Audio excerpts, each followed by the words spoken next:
The stock market is selling off today on jobs data. We got a hot number. We get inflation data next week with both PPI and CPI. These will likely push the stock market down even further. The Dow today at this point, while I'm recording this, down about 750 points. That's almost 2%. I expect this to continue throughout next week when we get hot inflation data. So what's going on?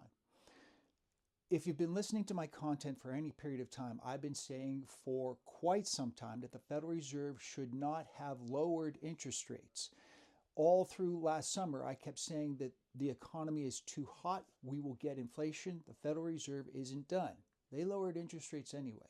Now we're getting sort of the dip in the economy. Job growth is starting to move higher, prices are following suit. Again, if you've been watching any of my content for any period of time, the one key indicator that I watch is the rate of growth of the money supply. If the rate of growth, the year-over-year change, is increasing at a sharp level, so does the economy. That increase in money pushes revenues for companies, profits for companies, which ultimately is the stock market, but at the same time, those companies will hire more and more, and those individuals, those newly hired employees, will spend more and more, pushing price pressures higher. Because of that, with the increase in the money supply, we're seeing these price pressures showing up right now.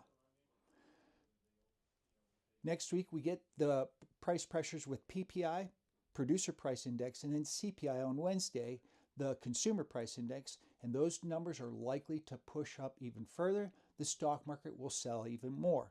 I put out a video, and on my Substack newsletter, I put out a post stating how I was walking into today's number, going short the market with an inverse ETF.